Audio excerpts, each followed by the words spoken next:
नमस्ते दोस्तों, स्वागत है आपका हमारे YouTube चैनल सोहम यस गावंडे में।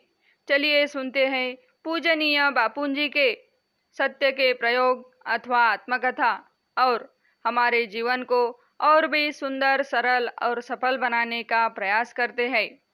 सत्य के प्रयोग अथवा आत्मकथा, लेखक मोहनदास करमचंद गांधी, दूसरा भाग। विषय रायचंद भाई। पिछले प्रकरण में मैंने लिखा था कि बंबई के बंदर में समुद्र तूफानी था। जून जुलाई में हिंद महासागर के लिए वह आश्चर्य की बात नहीं मानी जा सकती। अदन से ही समुद्र का यह हाल था। सब लोग बीमार थे, अकेला मैं मौज में था। तूफान देखने के लिए डेक पर खड़ा रहता, भीग भी जाता। सुबह के नाश्ते के समय मुसाफिरों में हम एक या दो ही मौजूद रहते। जई की लपसी हमें रकाबी को गोद में रखकर खानी पड़ती थी, वरना हालत ऐसी थी कि लपसी ही गोद में फैल जाती।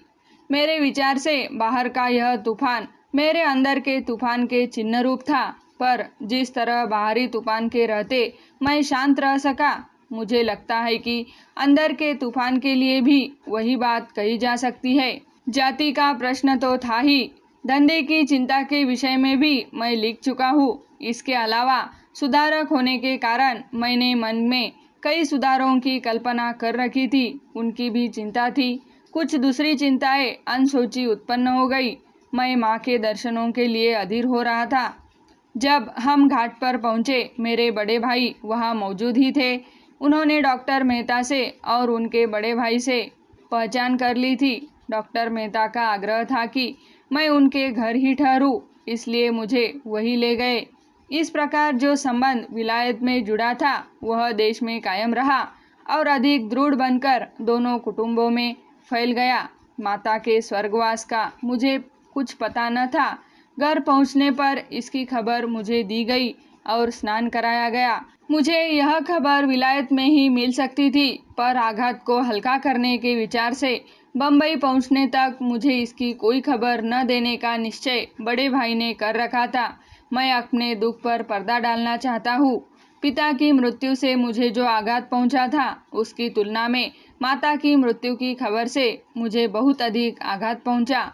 मेरे बहुतेरे मनोरथ मिट्टी में मिल गए। पर मुझे याद है कि इस मृत्यु के समाचार सुनकर मैं फूट फूट कर रोया न था। मैं अपने आंसुओं को भी रोक सका था और मैंने अपना रोज का कामकाज इस तरह शुरू कर दिया था मानो माता की मृत्यु हुई ही न हो। डॉक्टर मेहता ने अपने घर जिन लोगों से मेरा परिचय कराया, उनमें से एक का उल्लेख किए बिना काम चल ही नहीं सकता। उनके भाई रेवाशंकर जगजीवन तो मेरे आजन्म मित्र बन गए, पर मैं जिनकी चर्चा करना चाहता हूँ वे है कवि रायचंद अथवा राजचंद्र। वे डॉक्टर के बड़े भाई के जामाता थे और रेवाशंकर जगजीवन की पीढ़ी के साक्षी तथा कर्ता धर्ता थे। उस समय उनकी उम्र 25 साल से अधिक नहीं थी। फिर भी अपनी पहली ही मुलाकात में मैंने यह अनुभव किया था कि वे चरित्रवान और ज्ञानी पुरुष है। वे शतावधानी माने जाते थे। डॉक्टर मेहता ने मुझे शतावधान का नमूना देखने को कहा। मैंने भाषा ज्ञान का अपना भंडार खाली कर दिया और कवि ने मेरे कहे हुए शब्दों को उसी क्रम से सुना दिया जिस क्रम में वे कहे गए थे। उनकी इस शक्ति पर मुझे ईर्ष्या हुई, लेकिन मैं उस पर मुग्ध न हुआ। मुझे मुग्ध करने वाली वस्तु का परिचय तो बाद में हुआ। वह था उनका व्यापक शास्त्र ज्ञान, उनका शुद्ध चारित्र्य और आत्मदर्शन करने का उनका उत्कट उत्साह। बाद में मुझे पता चला कि वे आत्मदर्शन के लिए ही अपना जीवन बिता रहे थे। हसता रमता प्रकट हरि देखू रे, मारू जीव्यू सफल तव लेखू रे, मुक्तानंदनो नाथ विहारी रे, ओधा जीवन दोरी हमारी रे। मतलब, जब हंसते खेलते हर काम में मुझे हरि के दर्शन हो, तभी मैं अपने जीवन को सफल मानूंगा। मुक्तानंद कहते हैं, मेरे स्वामी तो भगवान है और वे ही मेरे जीवन की डोर है। मुक्तानंद का यह वचन उनकी जीभ पर तो था ही, पर वह उनके हृदय में भी अंकित था। वे स्वयं हजारों का व्यापार करते, हीरे मोती की परख करते। व्यापार की समस्याएं सुलझाते, पर यह सब उनका विषय न था।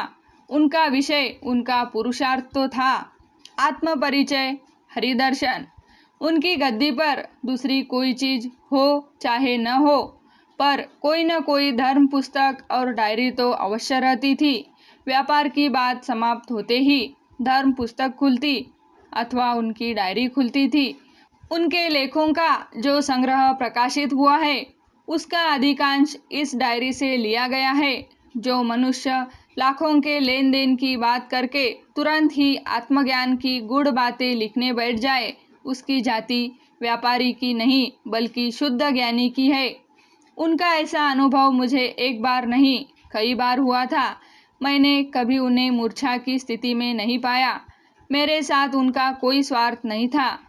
मैं उनके बहुत निकट संपर्क में रहा हूँ। उस समय मैं एक भिखारी बैरिस्टर था, पर जब भी मैं उनकी दुकान पर पहुंचता, वे मेरे साथ धर्म चर्चा के सिवा कोई बात ही न करते थे। यद्यपि उस समय मैं अपनी दिशा स्पष्ट नहीं कर पाया था, यह भी नहीं कह सकता था कि साधारणतः मुझे धर्म चर्चा में रस था।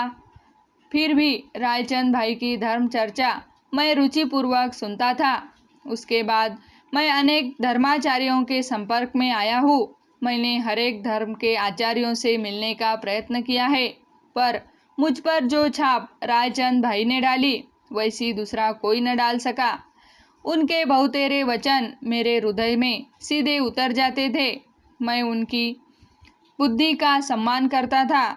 उनकी प्रामाणिकता के लिए भी मेरे मन में उतना ही आदर था।